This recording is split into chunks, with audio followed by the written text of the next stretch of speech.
कटनी जिले के NKJ क्षेत्र में नवनिर्मित प्रधानमंत्री आवास योजना मल्टी में लाइट और पानी की सुविधा की मांग को लेकर गत 18 सितंबर से अनशनरत हितग्राहियों से चर्चा करने या उनसे मिलने के लिए अभी तक नगर निगम या जिला प्रशासन के किसी भी अधिकारी ने जहमत नहीं उठाई। 4 दिन से दिन रात अनशन पर बैठे पीड़ित नागरिकों की सुध लेने की भी फुर्सत जिले के प्रशासन, नगर निगम, महापौर, आयुक्त और जनप्रतिनिधियों को नहीं है। जनप्रतिनिधि तो उनके ही मताधिकार से आज पदों पर आसीन हैं, लेकिन उन्हें आज बेघर नागरिकों से की सरोकार नहीं है। बेबस नागरिक सिर्फ चुनाव के समय ही नेताओं को नजर आते हैं। शेष 5 साल नेता इनकी ओर मुड़कर भी नहीं देखते। अनशनकारियों ने नेता का नाम बताए बिना उनके द्वारा दिसंबर माह में आपकी आवाज भोपाल में उठाने का वादा किया है। गरीब को आज भूख लगी है और नेताजी द्वारा दिसंबर माह में भरपेट भोजन करवाने का दावा करना कितना हास्यास्पद, निंदनीय है।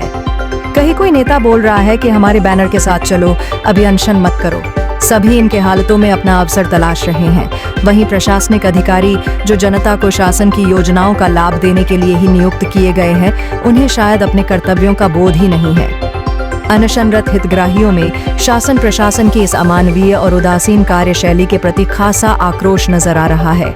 लगातार 2 साल से प्रशासन को अपनी समस्या से अवगत करवाने के बाद भी उनकी मांगों को पूरा नहीं किया जाना समझ से परे है। नगर निगम महापौर और निगम आयुक्त द्वारा आश्वासन देने के बाद भी अपनी जवाबदारी का निर्वहन नहीं किया जाना उनकी कार्यशैली को साफ तौर पर उजागर कर रहा है। 2 वर्षों से उपेक्षा का दंश झेल रहे पीड़ितों ने अब भीख मांगने का निर्णय लिया है। भिक्षा मांगने पर मिले पैसों को प्रधानमंत्री जी के नाम से भेजेंगे और आवास योजना की मल्टी में लाइट और पानी की सुविधा उपलब्ध करवाने के लिए कहा जाएगा। क्योंकि पूर्व आयुक्त नीलेश दुबे द्वारा बार-बार बजट नहीं होने की दुहाई तो कभी MPB को प्रस्ताव भेजा है और देरी उनकी तरफ से हो रही है। सिर्फ झूठे आश्वासन से गरीबों की समस्या को दरकिनार कर प्रधान सेवक मोदी जी के द्वारा किए जा रहे जन कल्याणकारी योजनाओं पर पानी फेर रहे हैं। सिर्फ हफ्ते, 10 दिन, अगले महीने, 2 महीने के अंदर बोल बोल कर सिर्फ मामले को खींचा गया और आज समस्या नाजुक स्थिति में पहुंच गई। इनकी मांगों को नजरअंदाज किया गया है।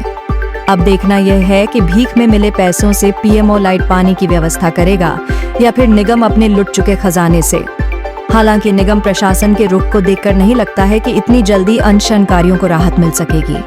अनशनकारियों द्वारा समाज सेवी मनु नारला को आमंत्रित किया गया और अपनी परेशानियों से अवगत कराया। नारला जी ने कुंभकर्णीय निद्रा भंग के लिए आवाज को अधिक बुलंद और तेज करने की बात कही। अब तो मल्टी निर्माणाधीन कंपनी के गुर्गे वहां घूमने और गुणवत्ता विहीन मल्टी को किसी को दिखाने पर भी गाली गलौज कर लोगों को वहां से भगाने तक आमादा हो गए हैं। अनशन में बैठे लोगों को अब अपनी सुरक्षा का भी डर लगने लगा है। चैनल हेड कृष्णकांत बल्लू यादव, संवाददाता अवधेश सिंह चौहान, न्यूज़ MP 21।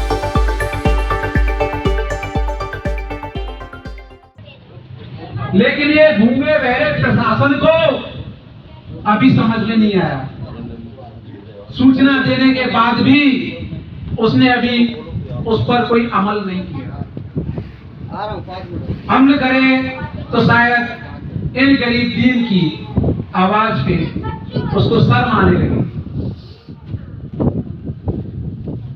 रहमन आए गरीब की कबूल निष्फल जाए और मरे बैल की चांद सो रोह बस में जाए। उसको ये पता होना चाहिए कि बहुत बुरा होता है। ये मल्टी परिसर के निवासी बैंक का पैसा जो उसने पहले बैंक से कर्जा लेके नगर निगम को दे दिया है, उसको चुकता कर रहे हैं और अपना मकान होते हुए भी दूसरी जगह किराए से रह रहे हैं। इससे भी ज्यादा शर्म की बात क्या होगी? अपने घर सुबह शाम आते हैं और देख के चले जाते हैं कि कभी मैं यहाँ रहूंगा, कभी मैं यहाँ रहूंगा, लेकिन नगर निगम को मुझे नरक निगम कहने में भी शर्म नहीं आएगी, क्योंकि उसकी गतिविधियां नरक निगम जैसी हो गई हैं। उसको शर्म नहीं आ रही कि मैं इन गरीबों के साथ कितना छल कर रहे हैं वहां के जो अधिकारी कर्मचारी हैं। अरे कमीशन को छोड़ दो, कम से कम गरीबों की भी सोच लो। आज ये मकान को देख के चले जाते हैं और देखते देखते ही स्थिति ये हो जाती है कि धूप में मकान चटक गया, पानी से मकान घुल गया, आपने हाथ लगाया तो डैमेज हो गया।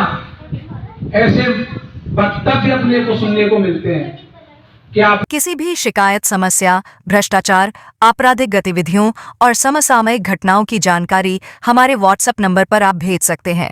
हम उसे प्राथमिकता से हमारे चैनल में प्रसारित करेंगे एवं आपको पुरस्कृत करेंगे।